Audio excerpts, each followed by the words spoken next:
Before a girl even knows who she is, before she can say her own name with clarity, the world begins to whisper into her ears what she must be, how she must behave, and what her worth will be measured by. This is not education, this is not nurturing, this is conditioning, silent, consistent, and powerful. From the moment a child is born, we start assigning roles: pink for girls, blue for boys, soft toys for one, action figures for another. And it doesn't stop there. Sit like this, smile like that, don't speak too loudly, don't climb trees.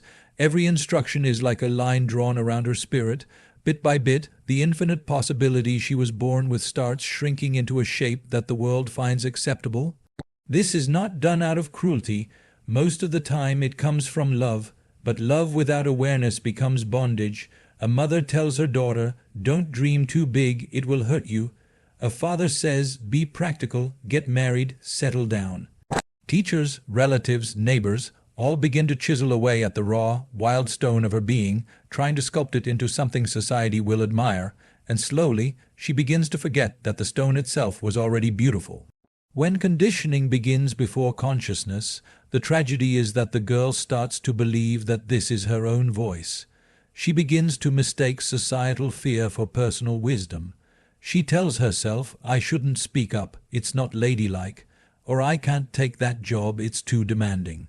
Or maybe I don't deserve more than this. But where did these ideas come from? Who planted them? More importantly, why are they still growing? You see, most women are not living their lives. They are living the lives that were scripted for them long before they had the awareness to choose otherwise. Even the dreams they dream are not their own. They are borrowed dreams, safe dreams, socially acceptable dreams. So naturally, when life is lived from someone else's script, fulfillment becomes a distant echo. There's a reason why so many women feel a sense of restlessness, even when everything looks fine on the outside. There is a quiet rebellion in the soul, trying to wake up the self that got buried under layers of instruction. But she has been conditioned so well that even her rebellion is polite. She will cry in the bathroom, but smile in the living room. She will suppress her desires, but celebrate others. She has been trained to serve, to sacrifice, to suppress, and worst of all, to see all of this as noble. Now, this is not about blaming parents, teachers, or culture. They too were conditioned. They too were handed a script. The point is not to be angry at the world, but to become aware of what the world has done to you, because only awareness can break the cycle. Without awareness, she will pass the same script down to her daughter, thinking it is wisdom. A woman's true self is like a seed. It contains the full blueprint of a magnificent tree. But if the soil is filled with limiting beliefs, if the sunlight of encouragement is missing, if the water of self-trust is not given, how can that seed become what it was meant to be? Before a woman even turns 20, she has already been told 1,000 things she must not do, 100 things she must hide, and 12 things she must be. And then society asks, why are women not more confident? Why are they not leading more? It is like tying someone's feet and then wondering why they are not running fast. The tragedy is not that she was told what to do. The real tragedy is that she never realized she had the power to choose differently. Because by the time she begins to awaken to her own thoughts, her own desires, she is already entangled in a web of beliefs that were never hers to begin with. The voice in her head that says, "I can't," is often not her voice at all. It is the echo of everyone who was afraid to let her become fully alive. Even the idea of strength has been conditioned. If a woman speaks her truth, she's called difficult. If she sets boundaries, she's cold. If she chases ambition, she's selfish. So she starts dimming her light to make others comfortable, not realizing that in doing so, she is snuffing out the very flame that could have illuminated the path for others too. And so, without ever being asked who she truly is, she is told who she must be. This is how most women live, not consciously, not fully, but by default. And what is lived by default can never be the best life. Because your best life is not an inheritance, it is a conscious creation. But before creation can begin, one must first dismantle everything that was built without their permission. From a very young age, most women are taught, subtly or directly, that their value lies in how much they can do for others. Be it in the family, in relationships, or even at work, the expectation is simple: give more than you take, care for others more than you care for yourself. And over time, this becomes not just an act, but an identity. She becomes the one who is always there, the one who says yes when she wants to say no, the one who stays up late to complete everyone else's tasks, yet feels guilty for taking a moment for herself. Her boundaries begin to blur, not because she doesn't need them, but because she's been conditioned to believe that setting limits is selfish. This hunger for approval isn't a flaw in her character. It is the result of centuries of conditioning. In so many cultures, a woman's worth has been defined by how much she can endure, not how much she can express. She is praised for patience, for compromise, for sacrifice. These become her medals of honor, even if they come at the cost of her dreams, her health, and her joy. When a woman consistently puts everyone else first, she starts to lose the ability to even recognize her own needs. It's not that she doesn't want more from life, it's that she has forgotten that wanting more is allowed. That wanting something just for herself doesn't make her any less loving, any less valuable, any less feminine. This deep-rooted need for approval seeps into every aspect of life. At work, she hesitates to ask for a raise, even when she's doing more than others.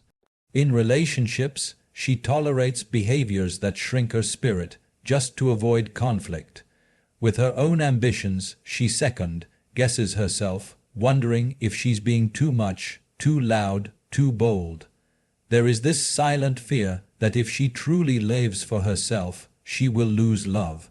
That people will walk away, that she will be alone, so she edits herself. She downplays her brilliance. She becomes the version of herself that is easiest to accept, easiest to like. But acceptance that comes at the cost of authenticity is not love, it is performance. And performance, no matter how graceful, is exhausting. Even in spirituality or personal growth, this pattern continues. She will often seek healing not to rise, but to better serve, not to be free, but to be more acceptable. The language may change: selfless love, divine femininity, surrender, but the core idea remains: dissolve yourself for the comfort of others. What she may not realize is that in always putting herself last, she teaches the world to do the same. When a woman doesn't value her time, others won't either. When she doesn't prioritize her well-being, it signals that it doesn't matter, and so the cycle continues, not out of malice, but out of habit. She becomes the emotional anchor for everyone else, but never gets to sail her own ship. Her energy is spent mending others' wounds, yet her own pain remains untouched, buried beneath a smile. The irony is that while she gives so much, she often feels unseen, unheard, and unappreciated. This is not because she is not enough. It is because she has made herself invisible in the process of being everything for everyone. Somewhere along the way, she confused love with approval. She began to believe that she had to earn affection, that being lovable required effort, perfection, sacrifice, but real love is not transactional. It does not require you to abandon yourself. It does not demand that you shrink to fit into someone else's comfort zone.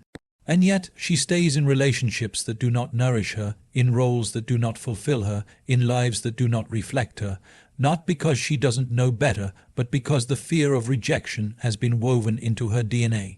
She would rather carry the weight of everyone's expectations than risk being unloved, and in doing so, she forgets that the most dangerous form of abandonment is not when others walk away, it's when she walks away from herself.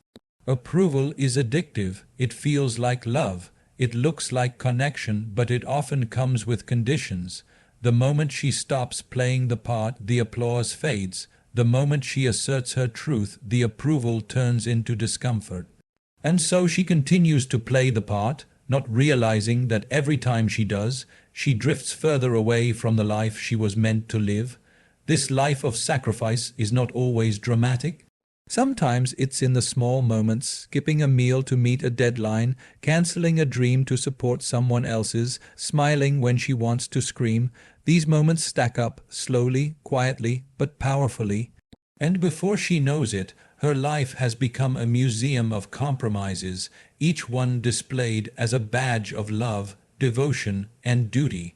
There is a story that has been told to women for generations, not in books, but in glances, in silences, in rules unspoken. It is the story of what it means to be a good woman. She is selfless, soft spoken, agreeable, accommodating. She keeps the peace, carries the weight, and never complains.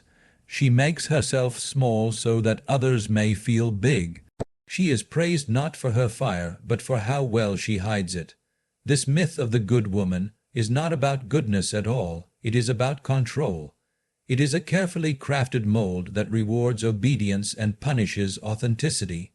The moment a woman steps outside of this mold, if she becomes too loud, too bold, too passionate, she is labeled difficult, arrogant, unfeminine. Not because there is anything wrong with her, but because her presence threatens a system that benefits when she stays silent. From a young age, girls are taught to be liked, not to be real. They are told to be polite, to be nice, to not rock the boat. Assertiveness is mistaken for aggression. Independence is seen as rebellion. And so, even before she truly knows who she is trying to be someone else, someone who fits the image of what society believes a woman should be. She learns quickly that approval comes when she conforms. If she suppresses her opinions, she is respectful. If she tolerates disrespect, she is strong. If she sacrifices her joy, she is virtuous. And in this way, the myth is passed down not just by men, but by other women too, mothers, aunts, teachers, who were themselves shaped by the same mold. This myth is not limited to any one culture, country, or class. It is everywhere in different forms. In some places it looks like domestic servitude, in others it looks like perfectionism masked as empowerment. But the essence is the same. Be everything for everyone, and don't ask for much in return. Be the caregiver, the nurturer, the emotional sponge. Be the one who gives without ever needing. And when she begins to question this role, even in her own mind, guilt rises like a wall. Who are you to want more? Who are you to put yourself first? Look at how much you have. Why are you not grateful? This guilt is not natural. It is manufactured. It is built into the myth so that the woman polices herself, so that she stays in line even when no one is watching. Even in modern society, where women are encouraged to be ambitious, to be educated, to succeed, the myth still lingers. It hides behind compliments. You're doing so well, and you're still so humble. It hides behind expectations. Yes, you can lead, but don't be too assertive. The myth adapts, but it does not disappear. It simply changes costumes. The cost of living this myth is not small. It is a quiet erosion of the self. The woman who plays this role often wakes up one day and realizes she does not recognize her own reflection, not because her face has changed, but because she has never really seen herself through her own eyes. Only through the eyes of others, only through the mirror of approval, she may be admired, even loved, but she is not known, because to be truly known, she would have to reveal the parts of herself she has been taught to hide, the anger, the ambition, the desire, the depth. And that would make her dangerous in the eyes of the myth, because a woman who knows herself cannot be controlled. She cannot be manipulated with praise or kept in place by fear. The myth survives because it is convenient. It keeps families smooth, workplaces balanced, society comfortable, but it does not care about the woman's soul. It does not ask whether she is fulfilled, whether she is growing, whether she is alive. It only asks, is she behaving? What makes the myth so powerful is that it is invisible. It is not enforced by law, but by culture.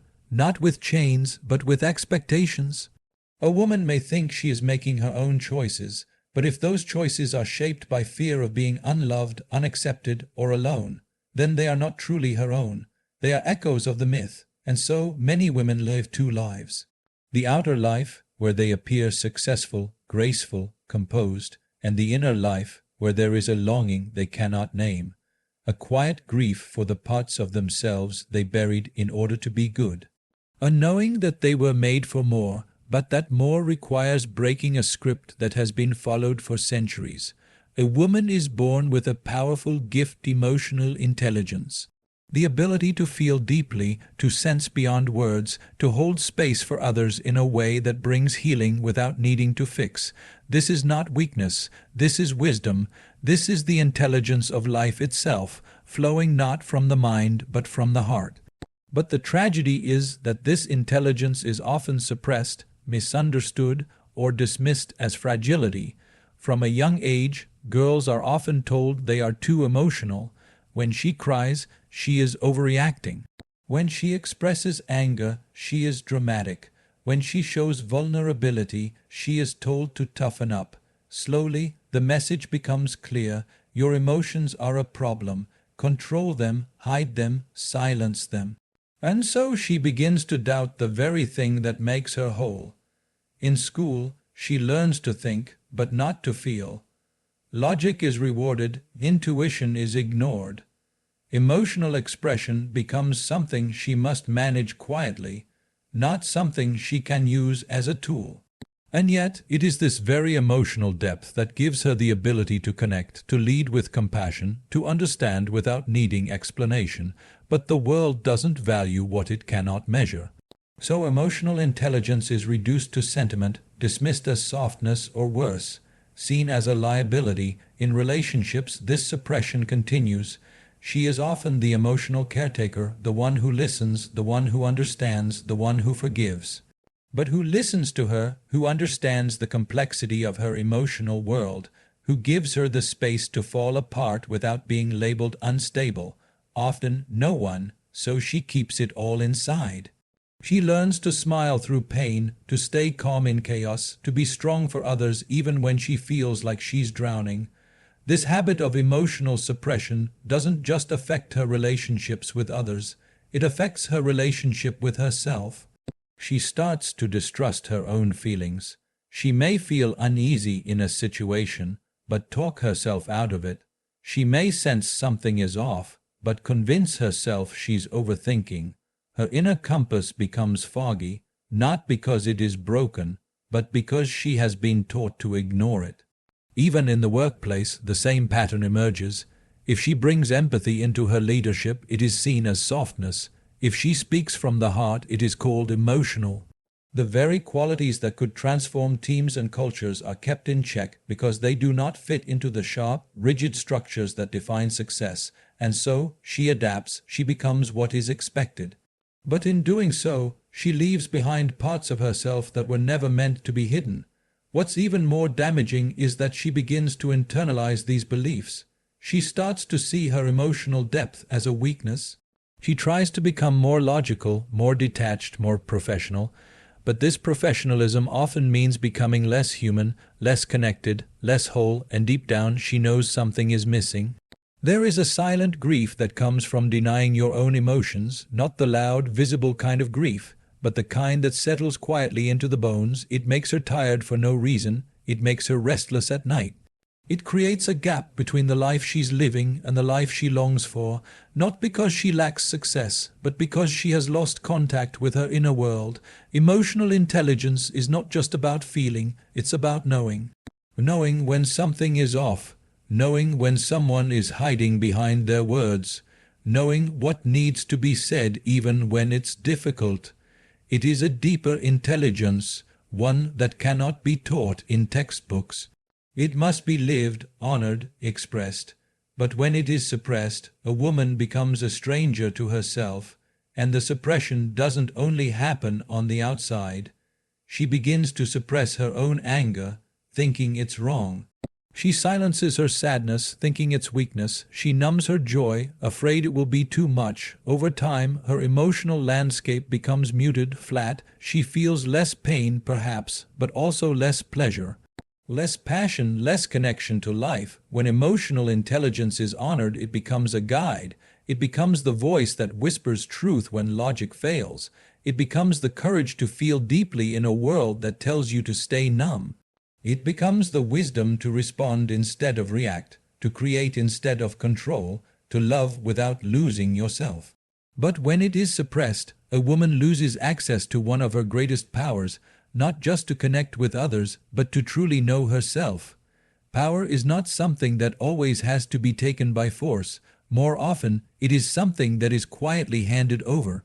Most women do not lose their power because someone stole it. They give it away, piece by piece, moment by moment, in ways that seem small but are deeply significant. They give it away when they apologize for having needs, when they stay silent to avoid conflict, when they doubt their own worth and look outside themselves for validation. This surrender of power is not always conscious. It is woven into the daily choices a woman makes. She may give up her opinion to keep the peace. She may let someone else decide for her, thinking it's easier that way. She may agree to things she doesn't want, just to be liked, to be accepted, to belong. And it seems harmless in the moment, but over time these choices become a pattern, a way of living that centers everyone else while she becomes an extra in her own life. Many women have been raised to associate power with danger. They have seen what happens to women who speak too loudly, who take up too much space, who assert themselves. Such women are often called names: bossy, cold, arrogant, unfeminine. They are judged, ridiculed, sometimes even feared. So the message is absorbed early. It's safer to be agreeable. It's safer to play small. It's safer to hand over your power than to risk being seen as too much. This is how the cycle continues. A woman learns to dim her light to make others comfortable. She learns to wait for permission instead of following her intuition. She becomes so used to adjusting herself to others that she forgets how to stand firmly in her own truth. Even when she senses something is off, even when she knows deep down that she deserves more, she hesitates. Not because she is weak, but because she has been trained to second-guess herself. Giving away power often looks like love, looks like compromise, looks like humility. But when it is rooted in fear, fear of rejection, fear of judgment, fear of losing approval, it is not love. It is self-abandonment, and it creates a life that feels safe on the surface, but hollow underneath. This dynamic shows up everywhere. In personal relationships, she may find herself constantly adjusting to fit the needs of her partner. She may avoid expressing her feelings because she doesn't want to be too emotional. She may settle for less than she wants because she's afraid of being alone, and in the process, she teaches others how to treat her. Not by her words, but by what she tolerates. In professional spaces, she may hesitate to speak up in meetings. She may downplay her achievements, afraid of being seen as boastful. She may overwork herself just to prove she's worthy. All of these are ways she gives away her power, not with grand gestures, but with quiet concessions. She blends in when she was meant to stand out. She supports others while forgetting to support herself. And the saddest part is that she often doesn't even realize she's doing it, because it has become normal. It has become the default. She is praised for being easygoing, for being flexible, for being supportive. No one tells her that these very qualities, when unbalanced, are draining her of her life force. No one tells her that her softness must be matched with strength, that her giving must be balanced with receiving, that her love must include herself. There is a quiet fatigue that sets in when a woman lives like this, a sense of frustration that she can't quite name, a feeling that something is missing even when everything looks fine on the outside. That is the voice of power calling her back, not the power to dominate, but the power to choose, the power to say yes with her whole heart or no without guilt, the power to live on her own terms, not through obligation or fear. She may look around and wonder why others seem more confident, more free, more alive. The difference is not in ability, it is in ownership. When a woman owns her choices, her voice, her desires, when she stops waiting for someone to give her permission, she begins to reclaim the power she never really lost, only misplaced. This is not about becoming someone else. It is about remembering who she was before the world taught her to doubt it. To reclaim power, a woman doesn't need to fight. When a woman lives disconnected from her own desires, from her own voice, from her own essence, there is a quiet emptiness that follows her. It doesn't shout, but it lingers. It's not about failure or lack of success. On the outside, everything may appear polished: career, family, social image. but inside there is a hollowness, a sense that something essential has been left behind. This is what happens when a woman is not living in alignment with her purpose. Purpose is not a job title or a goal to achieve. It is not about becoming something new. It is about uncovering what has always been there beneath the layers of conditioning. It is about coming back to the raw, untamed part of herself that knows who she is and what she came here to do. But most women are never taught to look inward in this way. They are taught to be useful, to be needed, to be admired, but not to be whole. So she becomes what the world wants her to be. She shapes herself into roles that are expected of her. She learns to play many parts: daughter, wife, mother, professional, friend, but rarely is she asked, "Who are you without all these roles?" And if the question is asked, she often doesn't have an answer, not because she lacks depth, but because she has spent so long living for others that her own essence has become a stranger. Purpose is not found in the noise. It is found in the silence, in the spaces where she allows herself to stop performing, to stop striving, to stop proving. In those moments, she begins to hear the whispers of her own soul. They may come as longings, as frustrations, as dreams that feel too wild to say out loud.